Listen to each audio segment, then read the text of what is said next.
Hello.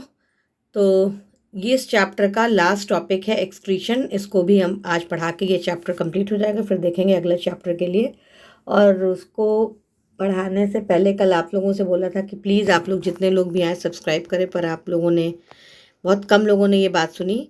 फिर से आज रिक्वेस्ट कर रहे हैं कि आप लोग जितने लोग भी देखो प्लीज़ उसको सब्सक्राइब करो, जिससे कि ये ज़्यादा से ज़्यादा लोगों को पास पहुँचे और आप लोगों को भी उसका फ़ायदा हो नेक्स्ट टाइम से, क्योंकि कुछ भी इन्फॉर्मेशन देनी हो तो सबसे पहले आपके पास पहुँचे। तो चलिए एक्सप्रेशन स्टार्ट करते हैं। तो हम लोगों ने पहले से पढ़ लिया था कि किस तरीके से ऑर्गेनिज्म जो हैं गैसियस वेस्ट जनरेट करते हैं, फोटोसिंथेसिस के थ्रू प्लांट्स में या रिस्पायरेशन के थ्रू एनिमल्स में। और रिस्पायरेशन तो प्लांट्स में भी होता है। दूसरी मेटाबॉलिक एक्टिविटीज़ जो हैं नाइट्रोजनस मटेरियल्स भी जनरेट करती हैं, जिनको बहुत ज़रूरी होता है हटाना। तो बायोलॉजिकल प्रोसेस, वो वाला बायोलॉजिकल प्रोसेस जिसमें ये हार्मफुल मेटाबॉलिक वेस्ट इन्वॉल्व है, उसका रिमूवल बॉडी से, वो क्या कहलाता है? एक्सक्रीशन। तो एक्सक्रीशन का मतलब हुआ नाइट्रोजनस वेस्ट या दूसरे वेस्ट को बॉडी से हटाना। अलग अलग ऑर्गेनिजम्स जो हैं अलग अलग स्ट्रैटेजीज यूज़ करते हैं। बहुत सारे एक कोशिकीय जीव यानी यूनिसेल्युलर ऑर्गेनिजम्स जो होते हैं इन वेस्ट को सिंपल डिफ्यूजन के थ्रू रिलीज करते हैं अपनी सरफेस से, क्योंकि बॉडी के अंदर इनका कंसंट्रेशन तेज़ी से बढ़ता है, तो वहाँ पे कंसंट्रेशन ज़्यादा है, बाहर कम है। तो हाई कंसंट्रेशन से लो कंसंट्रेशन की ओर वेस्ट प्रोडक्ट्स जाते हैं और बाहर चले जाते हैं। तो दूसरे प्रोसेसेस में जैसे हमने देखा था, कॉम्प्लेक्स मल्टीसेलुलर ऑर्गेनिजम्स जो होते हैं वो अपने खास ऑर्गन्स का इस्तेमाल करते हैं इन फंक्शंस को परफॉर्म करने के लिए। ह्यूमन बींग्स में एक्सक्रीटरी ऑर्गन जो है सिस्टम जो है हमारे ह्यूमन बींग्स का, ये डायग्राम देखो 5.13 में दिया हुआ है। इसमें एक जोड़ा किडनी है। किडनी आपको बीन शेप्ड की दिख रही होगी, वहीं से अटैच्ड है यूरेटर। डायग्राम थोड़ा सा बड़ा करते हैं तो आपको अच्छे से समझ में आएगा। ये है किडनी, एक जोड़ा बीन शेप्ड की है, बराबर लेवल पे नहीं है, थोड़ा सा ऊपर है राइट वाली, लेफ्ट वाली थोड़ी सी नीचे है। फिर इसमें से यूरेटर लगा हुआ है, यूरेटर दिख रहा है आप लोगों को। इधर देखो लेफ्ट किडनी है, इधर लेफ्ट रीनल आर्टरीज के साथ में जुड़ी हुई है जो शुद्ध खून लेकर के आ रही है। लेफ्ट रीनल वेन है, ये वेस्ट प्रोडक्ट लेके जा रही है। फिर इधर एऑर्टा जो ब्लड लेकर के जाता है, एऑर्टा की ब्रांच है जो वहाँ से जाता है और इसको देता है, रीनल आर्टरी में बढ़ता है। इधर ये देखो लेफ्ट यूरेटर, उधर वाला जो है राइट यूरेटर, पतला सा जो ट्यूब है। इधर वेने केवा है, ये खून गंदा लेके जाता है और वेन्स में देता है। सुपीरियर इन्फीरियर वेने केवा लास्ट टर्न पे, यानी पिछली बार बताया था। ये यूरिनरी ब्लैडर है, ये थोड़े समय के लिए यूरिन यहाँ पे इकट्ठा होती है, और यूरिथ्रा है जहाँ से यूरिन धीरे से बाहर पास होती है। तो इसमें वही बताया, किडनीज जो होती हैं वो एब्डोमेन में यानी पेट वाले हिस्से में लोकेटेड होती हैं, दोनों बैकबोन के इधर उधर। यूरिन जो होती है किडनीज प्रोड्यूस करती है और यूरेटर से पास होती है और जाके यूरिनरी ब्लैडर में इकट्ठा होती है जब तक कि उसको यूरिथ्रा रिलीज ना कर दें। तब यूरिन प्रोड्यूस कैसे होती है? यूरिन बनाने का जो पर्पज़ है वो क्या है? वो वेस्ट प्रोडक्ट्स को बाहर निकालना है। जिस प्रकार से CO2 रिमूव होती है ब्लड से लंग्स में जाकर के, उसी तरीके से नाइट्रोजनस वेस्ट जो है वो किस फॉर्म में होते हैं? यूरिया है, यूरिक एसिड है, उसको ब्लड रिमूव करता है किडनीज के थ्रू।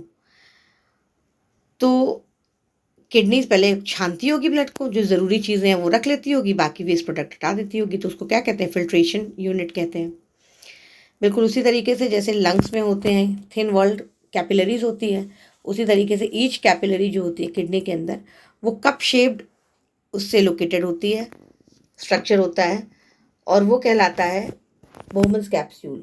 देखो ये स्ट्रक्चर एक्चुअली ऐसा है, इधर राइट साइड पे बना हुआ जो डायग्राम, जैसे कि पिछली बार हम लोगों ने पढ़ा था कि हार्ट नर्वस सिस्टम है, ये रेस्पिरेटरी सिस्टम है, उसमें बेसिक फंक्शनल यूनिट क्या था? एल्वियोलाई था, क्योंकि वही सारा फंक्शन एक्सचेंज ऑफ गैसेस का परफॉर्म करता था। तो अगर हम एक्सक्रीटरी सिस्टम के फंक्शनल यूनिट की बात करें तो वो कहलाता है नेफ्रॉन। नेफ्रॉन का ही स्ट्रक्चर ये दिखाया गया। सैकड़ों नेफ्रॉन जो है एक किडनी में होते हैं। तो उसका स्ट्रक्चर क्या है? सबसे पहले डायग्राम में देखो, फिर रिटन टेक्स्ट बताएंगे। यहाँ पे देखो ग्लोमर्यूलस है। ये ग्लोमर्यूलस जो होता है वो पूरा धागे नुमा स्ट्रक्चर से बना होता है, बिल्कुल उसी तरीके से जैसे आपकी छन्नी होती है, उसमें फाइनली मैश होते हैं और उसमें से चाय की पत्ती छानो तो चाय की पत्ती ऊपर रह जाती है और पतली चाय नीचे छन के आती है। बिल्कुल उसी तरीके से ग्लोमर्यूलस छन्नी की तरीके से होता है। तो यहाँ से ब्लड फिल्टर होता है और ब्लड फिल्टर होकर कहाँ आता है? बोमन्स कैप्सूल में आता है। ठीक है ना। इधर रीनल आर्टरी की ब्रांच है जो शुद्ध रक्त इसको ला रही, मतलब ऑक्सीजन वगैरह इसको दे रही है। और उसके बाद क्या होता है? उसके बाद ये जो ट्यूबुलर पोर्शन है इसका, उसमें बहुत डिटेल में तुम लोग के नेफ्रॉन्स नहीं दिखाएं, ये ब्रांचेस दिखाई हैं, ब्रांचेस ऑफ रीनल वेन है, इधर कैपिलरीज है जहाँ पे एक्सचेंज होता है, फिर कलेक्टिंग डक्ट है। तो ये जो यू शेप ट्यूब दिख रहा है, पूरा यू शेप, ब्लू और रेड मिलके यू बना रहे हैं, तो ये जो होता है वो कहलाता है लूप ऑफ हेनली, इसको हेनली लूप कहते हैं, ठीक है। और उसके बाद फाइनली होते होते यहाँ पे ट्यूबुलर पार्ट पूरा मुड़ा उतरा होता है और फिर आता है कलेक्टिंग डक्ट जो कि नेफ्रॉन का लास्ट पार्ट है। तो उसमें यहाँ अब टेक्स्ट में आते हैं हम लोग कि हर कैपिलरी जो होता है किडनी के अंदर वो ग्रुप होता है जिसमें कप शेप्ड एंड होता है कॉइल ट्यूब का, जिसको बोमन्स कैप्सूल कहते हैं, जो क्या करता है फिल्ट्रेट को कलेक्ट करता है, जैसा कि बताया था ग्लोमेरुलस से छन के आके कलेक्ट करता है। हर किडनी में बहुत सारे फिल्ट्रेशन यूनिट्स होते हैं जिनको नेफ्रॉन्स कहते हैं और बहुत ही क्लोजली पैक्ड होते हैं ये। कुछ सब्सटेंसेस जो शुरुआती फिल्ट्रेट में होते हैं जैसे ग्लूकोज है, अमीनो एसिड्स है, सॉल्ट है और बहुत सारा पानी है, ये सिलेक्टिवली रीअब्जॉर्ब, सिलेक्टिवली का मतलब हुआ सिर्फ यही चीज़ें रीअब्जॉर्ब होती है, बाकी चीज़ें रीअब्जॉर्ब नहीं होती है जब यूरिन इस ट्यूब में पास ऑन होती है। तो पानी का जो अमाउंट है वो रीअब्जॉर्ब होता है, वो डिपेंड होता है कि कितना एक्सेस वाटर है। ज़्यादा पानी बॉडी में तो ज़्यादा रिलीज होता है, कम पानी है तो कंसनट्रेटेड यूरिन होती है, ठीक है ना। और इस पर भी निर्भर करता है कि उसमें कितनी डिजॉल्व वेस्ट है जिसको कि हमको एक्सक्रीट करना है। तो यूरिन जो फॉर्म होती है हर किडनी में इवेंचुअली किस में एंटर करती है, लॉन्ग ट्यूब में एंटर करती है जिसको कहते हैं यूरेटर। तो पीछे पढ़ चुके हो तुम लोग, जो किडनी को यूरिनरी ब्लैडर से कनेक्ट करता है। फिर यूरिन स्टोर होती है यूरिनरी ब्लैडर में जब तक कि प्रेशर नहीं बिल्टअप हो जाता, जिस वक्त हमको बहुत ज़ोरों से कहते हैं ना आई हुई है, तो उस वक्त जो है आपको एक अर्ज होती है, जब वो पास ऑन करते हैं तो आपको बहुत रिलीफ मिलता है। तो ब्लैडर कैसा है, मस्कुलर है और वो नर्वस कंट्रोल में है। तो देखो जैसे बूढ़े लोग हो जाते हैं उनका नर्वस कंट्रोल ख़त्म हो जाता है तो क्या होता है, शूशू या यूरिन जो होती है वो अपने से हो जाती है, ब्लैडर का कंट्रोल खत्म हो जाता है। इसी तरह से छोटे बच्चे होते हैं उनका नर्वस कंट्रोल इतना स्ट्रांग नहीं होता है, तो बच्चे जो है बेड पे ही शूशू कर देते हैं, ठीक है ना। तो बच्चों और बुढ़ापों की जो बुढ़ापे का जो हरकतें हैं वो सेम ही होती हैं, इसीलिए कहते हैं लाइफ इज़ अ सर्कल, जैसे हमने शुरू किया था वैसे ही वहीं पे एंड होते हैं। दांत नहीं होते बचपन में भी, बुढ़ापे में भी नहीं होते, यूरिन पे कोई कंट्रोल नहीं होता, शूशू पॉटी पे, बुढ़ापे में भी वही नहीं होता है। तो जितने वक्त हम लोग स्ट्रांग बने रहते हैं वो वही वक्त है जो हमारा थोड़ा सा जवानी का वक्त होता है या थोड़ा सा यंग बुढ़ापे का जो वक्त होता है, अदरवाइज़ हम लोग जो है बच्चों की तरह ही बिहेव करते हैं। चलो अब हम लोग आते हैं आर्टिफिशियल किडनी, इसको हीमोडायलिसिस, बहुत तुम लोगों ने सुना होगा कि उसकी फलाने की डायलिसिस हो रही है। डायलिसिस क्यों होती है, क्योंकि किडनी बिगड़ी होती है, किडनी पूरी तरीके से फिल्ट्रेशन का काम नहीं कर सकती, तो उसको आर्टिफिशियल किडनी कहते हैं। किडनीज तो बहुत ज़रूरी ऑर्गन्स होते हैं हमारे सर्वाइवल के लिए। बहुत सारे फैक्टर्स जैसे कोई भी तरीके का इन्फेक्शन है, कोई चोट लग गई यानी इंजरी हुई, या किसी भी कारण से मतलब किडनी स्टोन्स वगैरह हैं, तो ब्लड फ्लो जो है किडनी में ठीक से नहीं आ पा रहा है, तो उससे किडनी की एक्टिविटी कम हो जाती है। इससे क्या होगा कि वो पूरी तरीके से छान नहीं पाएगी और वो जितने भी पॉइजनस वेस्ट हैं बॉडी में वो एक्यूमुलेट यानी इकट्ठा होते चले जाएंगे। इससे मौत भी हो सकती है क्योंकि पॉइजनस सब्सटेंसेस हैं। अब कभी कभी किडनी फेल हो जाती है तो आर्टिफिशियल किडनी को इस्तेमाल किया जाता है। आर्टिफिशियल किडनी एक ऐसी डिवाइस है, एक ऐसा टूल है जिससे नाइट्रोजनस वेस्ट प्रोडक्ट्स जो होंगे ब्लड से रिमूव होंगे थ्रू डायलिसिस। आर्टिफिशियल किडनी के अंदर बहुत सारे ट्यूब्स होते हैं, देखो डायग्राम में देखो ये ट्यूबिंग्स है ना, इस तरीके के बहुत सारे ट्यूब्स होते हैं और इसमें सेमी परमिएबल लाइनिंग होती है। सेमी परमिएबल का मतलब वो कुछ ही चीज़ों को अलाउ करना, कुछ चीज़ों को अलाउ नहीं करना, बड़ी बड़ी प्रोटीन्स वगैरह को अलाउ नहीं करते हैं, तो कुछ चीज़ों को अलाउ करते हैं। और वो सस्पेंड होता है किसमें, टैंक में होता है जिसके अंदर डायलाइजिंग लिक्विड होता है। देखो डायलाइजिंग लिक्विड ये बना हुआ है ना, फ्रेश डायलाइजिंग सोल्यूशन है, तो ये ऊपर से चढ़ रहा है। अब होता ये है कि इस फ्लूइड का जो डायलाइजिंग फ्लूइड है उसके अंदर सेम ऑस्मोटिक प्रेशर होता है, जितना हमारे नॉर्मल ब्लड में होता है वही प्रेशर होता है, बस उसके अंदर नाइट्रोजनस वेस्ट नहीं होते हैं। तो पेशेंट का ब्लड जो होता है इन्हीं ट्यूब्स में पास कराया जाता है, जो ट्यूब्स है इसी में पेशेंट का ब्लड पास कराते हैं। तो इस पैसेज के दौरान वेस्ट प्रोडक्ट्स जो होते हैं वो डायलाइजिंग फ्लूइड में आ जाते हैं, क्योंकि डिफ्यूजन क्या होता है, हाई कंसंट्रेशन से लो कंसंट्रेशन की ओर मूव करना। तो पेशेंट का तो ब्लड के अंदर बहुत गंदा ही है क्योंकि उसकी किडनी खराब है, तो अब उसके अंदर से वो जो देखो दूसरा जो जार है ना उसके अंदर से सारे वेस्ट इसके अंदर इकट्ठा हो रहा है। फिर क्या होता है, प्योरीफाइड ब्लड को वापस पेशेंट में पंप कर दिया जाता है। ये बिल्कुल उसी तरीके से फंक्शन करता है जैसे कि हमारी नॉर्मल किडनी करती है, लेकिन ये थोड़ा सा डिफरेंट होता है क्योंकि यहाँ पे कोई रीअब्जॉर्प्शन इन्वॉल्व नहीं है। हमारी किडनी का फंक्शन क्या है, रीअब्जॉर्प्शन नहीं, मतलब एक तो फिल्ट्रेशन हुआ, फिर रीअब्जॉर्प्शन भी हुआ कि जो जरूरी चीज़ें देखा था ना, सॉल्ट वगैरह है, अमीनो एसिड्स है, सबको एब्जॉर्ब भी करता है। तो हेल्दी अडल्ट में इनिशियल फिल्ट्रेट जो किडनी का लगभग 180 लीटर बनता है, लेकिन वॉल्यूम जो होती है वो केवल 1 लीटर या 2 ही लीटर बनती है। तो इतना क्या होता है, वापस से वो रीअब्जॉर्ब हो जाता है। ठीक है ना। तो फिर से समझ लो, देखो इसके यहाँ इसका जो पेशेंट है, पेशेंट लेटा हुआ है, line from the apparatus to vein. तो यहाँ से क्या हो रहा है, line from artery to pump. Artery wise शुद्ध रक्त इसके अंदर से चला आ रहा है आर्टरी से, और इसके अंदर आ रहा है। ठीक है ना। इसके अंदर से चीज़ें जो है यहाँ ट्यूबिंग में आ रहा है, फिर वहाँ से आते आते आते फिर इसके अंदर का जो वेस्ट होता है वहाँ से चला जाता है, और फ्रेश इसके अंदर से फ्रेश वाला जो पास हो जाता है, फिर इसके अंदर से वापस उसको पेशेंट के उसमें भेज दिया जाता है। देखो फ्रेश डायलाइजिंग सोल्यूशन का जो एरो बना हुआ है वो ऐसे है, ये ट्यूब्स के थ्रू इधर उधर से line from apparatus to vein इस तरीके से ये जा रहा है। अब ये गंदा खून इधर आकर के लग करके सारा वेस्ट इसके अंदर से निकल जाता है। ठीक है ना। Organ donation. ऑर्गन डोनेशन जो है एक बहुत ही अच्छा काम है। किसी भी ऑर्गन को डोनेट कर देना उस इंसान के लिए जो किसी दिक्कत से सफ़र कर रहा है। तो डोनेशन जो होगा ऑर्गन का वो डोनर के कंसेंट, मतलब उसकी इच्छा से होता है और उसकी फैमिली वालों की इच्छा से होता है। कोई भी उसकी कोई भी उम्र हो, कोई भी जेंडर हो, वो भी ऑर्गन दे सकता है, टिश्यू दे सकता है, ऑर्गन ट्रांसप्लांट कर सकता है। उससे किसी का जीवन बच सकता है। ट्रांसप्लांटेशन क्यों रिक्वायर्ड होता है, क्योंकि रेसिपिएंट का जो ऑर्गन होगा वो डैमेज हो जाता है या किसी भी तरीके से फेल हो जाता है किसी भी डिजीज़ से या इंजरी से। तो ऑर्गन ट्रांसप्लांटेशन में जो ऑर्गन को पहले सर्जिकली रिमूव करते हैं डोनर से जो देने वाला होता है, और ट्रांसप्लांट कर दिया जाता है दूसरे पर्सन में जो रेसिपिएंट होता है। कॉमन ट्रांसप्लांटेशन में कॉर्निया है जो आँख का हिस्सा है, किडनी है, हार्ट है, लिवर है, पैंक्रियाज है, लंग्स है, इंटेस्टाइन है, बोन मैरो, इतनी सारी चीज़ें ट्रांसप्लांट होती हैं। तो ज़्यादातर ऑर्गन और टिश्यू डोनेशंस जो होते हैं वो होते हैं डोनर जैसे मरा तुरंत ही उसका निकाल लिया जाता है और ट्रांसप्लांट कर दिया जाता है, या डॉक्टर डिक्लेयर कर देता है इंसान की अब ये ब्रेन डेड है तो उसका कर दिया जाता है। लेकिन कुछ ऑर्गन जैसे किडनी है, लिवर का हिस्सा है, लंग्स है और टिश्यूज़ है, ये तब भी डोनेट हो सकते हैं जब डोनर जिंदा है। एक्सक्रीशन प्लांट्स में कैसे होता है। प्लांट्स जो होते हैं वो कम्प्लीटली डिफरेंट स्ट्रैटेजीज यूज़ करते हैं एक्सक्रीशन के लिए एनिमल्स के मुकाबले। ऑक्सीजन खुद उनके लिए वेस्ट प्रोडक्ट है जो कि फोटोसिंथेसिस जनरेट करती है। तो हम लोगों ने डिस्कस किया था कि प्लांट्स जो होते हैं ऑक्सीजन से कैसे डील करते हैं। उसको जो है ट्रांसपायरेशन से एक्सेस वाटर जो होता है ट्रांसपायरेशन से चला जाता है, बाकी स्टोमेटा रिलीज़ कर देता है ऑक्सीजन को बाहर। और दूसरे वेस्ट जो होते हैं वो उनके टिश्यूज़ में डेड सेल्स वगैरह होते हैं, तो वो लीव्स वगैरह थोड़ा थोड़ा रिलीज़ करते हैं, कुछ सब्सटेंसेस रिलीज़ करते हैं, वैक्यूल्स वगैरह, टैनिन्स हैं, ऑयल्स हैं, तो वो सब हमारे काम का हो जाता है। रेजिन्स हैं, गम्स हैं, ओल्ड जाइलम वगैरह में रिलीज़ होते हैं। प्लांट्स जो होते हैं एक्सक्रीट करते हैं, कुछ वेस्ट सब्सटेंसेस सॉइल में चले जाते हैं। तो ये बहुत छोटा सा टॉपिक था, कंप्लीट हो गया। Structure and functioning of nephrons बता ही दिया है ऊपर कि किस तरीके से बना होता है। नेफ्रॉन बेसिक फंक्शनल यूनिट है एक्सक्रीशन का। मेथड्स कौन से यूज़ करते हैं प्लांट्स, ये भी बता देता है कि ट्रांसपायरेशन है, स्टोमेटा से रिलीज होता है, बाकी उनके सॉइल में चला जाता है।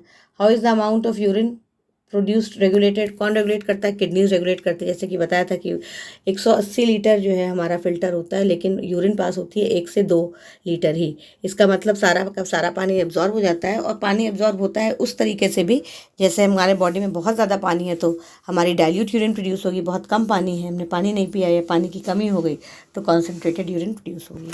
ठीक है ना। तो व्हाट यू हैव लर्नड इसको रिवाइज करना, तुम लोग कुछ पूछना होगा तो पूछना, वही चीज़ें हैं जो हम लोगों ने पढ़ी हैं। और इसमें क्वेश्चंस देख लेते हैं। किडनी ह्यूमन बींग्स में किसका पार्ट है, तो ये एक्सक्रीशन का पार्ट है, यानी 1 का ऑप्शन सी है। जाइलम किसके लिए रिस्पॉन्सिबल है, ट्रांसपोर्ट ऑफ वाटर, इसका भी ए है, पहले वाले का सी है।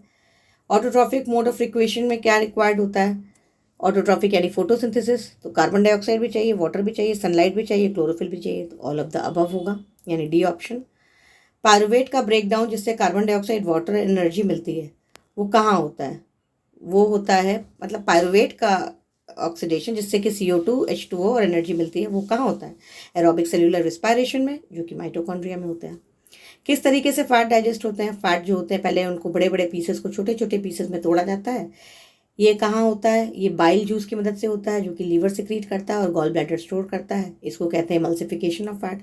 जब छोटे टुकड़ों में टूट जाता है तो एंजाइम लाइपेज जो होती है उसके ऊपर एक्ट करती है और उसको फैटी एसिड्स और ग्लिसरॉल में कन्वर्ट कर देती है। तो ये कहाँ पे होता है, ये होता है लीवर वगैरह सिक्रीट करता है, और ये फाइनल डाइजेशन इसका इंटेस्टाइन में होता है, स्मॉल इंटेस्टाइन में होता है। सलाइवा का रोल क्या है, सलाइवा के अंदर सलाइवरी एमाइलेज होती है और सलाइवरी एमाइलेज जो होता है कार्बोहाइड्रेट्स को, कॉम्प्लेक्स कार्बोहाइड्रेट को थोड़ा सिंपल कार्बोहाइड्रेट्स में कन्वर्ट कर देता है, इसीलिए रोटी चबाओ बहुत देर तक तो मीठी होने लगती है, क्योंकि जो कॉम्प्लेक्स कार्बोहाइड्रेट्स होते हैं उसको वो कन्वर्ट कर देता है माल्टोज में, जो कि मीठा होता है। इसके अलावा सलाइवा जो होता है हमको बोलने में हेल्प करता है, खाने को बोलस में कन्वर्ट करता है, जिससे कि उसके ऊपर एंजाइम्स आगे चल के बहुत अच्छे से एक्ट कर सकें, है ना। तो ये सब है सलाइवा का फंक्शन है। नेसेसरी कंडीशंस क्या है ऑटोट्रॉफिक न्यूट्रिशन की? तो भाई ऑटोट्रॉफिक न्यूट्रिशन क्या नेसेसरी कंडीशंस क्या होती हैं? यही जो आपने पढ़ी, सनलाइट, CO2, वाटर, क्लोरोफिल, ये सारी चीज़ें होनी चाहिए। और उसके बाय प्रोडक्ट्स क्या होते हैं? ऑक्सीजन होता है, और मतलब मेन तो बाय प्रोडक्ट ऑक्सीजन है, और बाकी तो ग्लूकोज बनता है तो वो खुद भी यूज़ करता है, बाकी हम लोग भी वही यूज़ करते हैं। डिफरेंस क्या है एरोबिक एंड एरोबिक? एरोबिक जो होता है वो ऑक्सीजन की प्रेजेंस में होता है, एनारोबिक रिस्पायरेशन ऑक्सीजन की एब्सेंस में होता है। एरोबिक रिस्पायरेशन में कंप्लीट ऑक्सीडेशन होता है ग्लूकोज का, CO2 और H2O बनता है। एनारोबिक में दो तरीके के होते हैं, फर्मेंटेशन होता है एक तरीके का, जिसमें कि लैक्टिक एसिड फर्मेंटेशन होता है जो हमारे बॉडी के मसल्स में होता है, इसमें लैक्टिक एसिड में कन्वर्ट हो जाता है पायरुवेट। और दूसरा होता है अल्कोहलिक फर्मेंटेशन जो कि ईस्ट में होता है, उसमें पायरुवेट कन्वर्ट हो जाता है अल्कोहल और CO2 में। इसके अलावा उसमें बहुत थोड़ी सी एनर्जी बनती है, लगभग 2 मॉलिक्यूल्स ATP एनारोबिक में, और एरोबिक में लगभग 38 मॉलिक्यूल्स ऑफ ATP बनते हैं। ये तो डिफरेंसेस भी बता दिया, यही सारा पूछा ही था इसने। कुछ ऑर्गेनिजम्स जो होते हैं वो एनारोबिक मोड ऑफ यूज़ करते हैं। बैक्टीरिया है जो anaerobic mode of respiration use करता है, फंगस हैं जो anaerobic mode of respiration use करती है, कुछ फंगस। तो कैसे एल्वियोलाई डिज़ाइंड होती हैं? एल्वियोलाई जो है बलून जैसा स्ट्रक्चर होता है, वो फूल जाता है, कोलैप्स नहीं करने पाता, तो बहुत आसानी से उसकी जो एक्सचेंज की जो सरफेस होती है वो आराम से एक्सचेंज ऑफ गैसेस कर पाती है।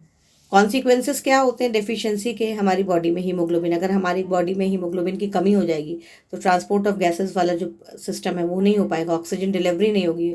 ऑक्सीजन डिलीवरी नहीं होगी तो हमको बॉडी में हमेशा कमज़ोरी महसूस होगी, वीकनेस होगी, रेड ब्लड सेल सही से काम नहीं कर पाएंगे, और कार्बन डाइऑक्साइड भी एक्यूमुलेट होती रहेगी बॉडी में, तो वो भी एसिडिटी वगैरह कॉज करेगी। तो तमाम सारे कॉन्सिक्वेंसेस हो सकते हैं। क्वेश्चन नंबर 11 में देखते हैं डबल सर्कुलेशन क्या है। डबल सर्कुलेशन बताया था कि राइट साइड जो होती है वो डील करती है डीऑक्सीजनेटेड ब्लड के साथ, लेफ्ट साइड डील करती है ऑक्सीजनेटेड ब्लड के साथ। दोनों में कोई कनेक्शन नहीं है जो है तो वो बंद रहता है, तो अपना चलता रहता है। जैसे कि लेफ्ट साइड में सबसे पहले कहाँ से आता है? शुद्ध रक्त आता है, लंग से आता है, और कौन लेके आता है? पल्मोनरी वेन लेके आती है लेफ्ट एट्रियम में। फिर लेफ्ट एट्रियम का दरवाज़ा खुलता है, लेफ्ट वेंट्रिकल में जाता है, फिर वो शुद्ध रक्त एओर्टा, मोटी सी आर्टरी है, वो पूरे बॉडी पार्ट से पंप करती है। जैसे पूरे बॉडी पार्ट से पंप होता है वहाँ पे कार्बन डाइऑक्साइड प्रोड्यूस होती है as the result of metabolism या सेल्यूलर रिस्पायरेशन, और वो गंदा वाला जो खून होता है वो सीधे कहाँ चला आता है? वो आता है राइट एट्रियम में। कहाँ से आता है? सुपीरियर वेना केवा यानी ऊपर वाले हिस्सों से बॉडी के, इन्फीरियर वेना केवा यानी नीचे वाले बॉडी के हिस्सों से, एक तरीके की वेन्स हैं। और वहाँ से फिर दरवाज़ा खुलता है, वो पहुँचता है राइट वेंट्रिकल में। राइट वेंट्रिकल से पल्मोनरी आर्टरी के थ्रू वेन्स में जाते हैं और उसको पंप कर देता है, मतलब लंग्स जो है उसको साफ कर देती है। तो इस तरीके से डबल सर्कुलेशन इसको कहते हैं। और 12th क्वेश्चन है डिफरेंसेस क्या है ट्रांसपोर्ट ऑफ मटेरियल जाइलम और फ्लोएम। जाइलम में देखो क्या होता है, वाटर का ट्रांसपोर्ट होता है और मिनरल का ट्रांसपोर्ट होता है। फ्लोएम के अंदर जो है फूड का ट्रांसपोर्ट होता है। फ्लोएम के अंदर कंपेनियन सेल्स होते हैं, सीव ट्यूब्स होते हैं। जाइलम के अंदर जाइलम ट्रेकीट्स होते हैं, वेसल्स होते हैं। फंक्शनिंग एल्वियोलाई की कंपेयर करना और नेफ्रॉन्स की। एल्वियोलाई के देखो बता चुके थे कि एक्सचेंज ऑफ गैसेस होता है उनकी सरफेस से। नेफ्रॉन्स की फंक्शन अभी ऊपर बताया कि नेफ्रॉन्स के अंदर बोमस कैप्सूल वगैरह आता है, फिल्ट्रेशन होता है, सिलेक्टिव रीअब्जॉर्प्शन होता है, कुछ चीज़ों का सिक्रीशन होता है, तब होता है। 3 प्रोसेस उसमें चलते हैं और उसमें जो एल्वियोलाई में होता है वो गैसेस का आदान प्रदान होता है। ठीक है, तो with this we come to an end of this chapter. I hope आपको अच्छे से ये चैप्टर समझ आया होगा। सारे लेक्चर्स हमने डाल दिए, लेक्चर 1 2 3 4 5 6 करके। तो जो बच्चे देख रहे हो प्लीज़ उसको फॉरवर्ड करो, दूसरी जगह फॉरवर्ड करो, जिससे कि बच्चों को और समझ में आए और हेल्प मिले। और प्लीज़ आप लोग क्वेश्चंस पूछो, क्वेश्चंस नहीं पूछते हो, हमें नहीं पता चल रहा है कि तुम लोग को समझ में आ रहा है कि नहीं आ रहा है। अच्छा लगेगा आप लोग डायरेक्टली हमसे क्वेश्चन पूछोगे, जो जितनी हेल्प बन पाएगी हम आपको हेल्प करेंगे। हम अपना फ़ोन नंबर दे सकते हैं आपको, और उससे आप लोग डायरेक्टली हमसे पढ़ सकते हैं। अगर कोई टॉपिक आप पढ़ना चाहते हैं तो ऑन कॉल हम आपको पढ़ा देंगे। हाँ, इसका कोई वो नहीं है। आप अगर कमेंट करते हो और आप अफोर्ड नहीं कर पाते हो तो डायरेक्टली आप हमको एक कॉल करो, एक मैसेज डालो पहले कमेंट में, और आप बोलो कि मुझे ये पढ़ना है, तो मैं आपको नंबर दूंगी और आप उस पर आप मुझे कॉल कर सकते हो। तो ये आपके लिए मैं, और नोट्स वगैरह चाहिए, कुछ भी चाहिए तो आप हेल्प करने के लिए, उसके लिए आपको बोलना पड़ेगा हमसे, ठीक है? या कुछ और पढ़ना है, कोई टॉपिक नहीं समझ में आया, रिपीट करना है, तो हम बता सकते हैं आपको। कुछ डाउट्स वगैरह आपके हैं, है ना? तो हमें तो समझ में नहीं आएगा, हम तो सोचने सब समझ में आ रहा है तुम लोगों को, लेकिन पूछोगे तब ना समझ में आएगा। तो फिर से वही रिक्वेस्ट है भाई, सब्सक्राइब करो, सबसे इंपॉर्टेंट है सब्सक्राइब करो उसको। जितने लोग आओ देखो, सब्सक्राइब करो, कुछ करना नहीं है, बेल आइकन पे प्रेस करना है जैसे ये वीडियो खत्म होता है। चलो फिर, ऑल द बेस्ट, खूब अच्छे से पढ़ाई करो और सब्सक्राइब करके कमेंट करो।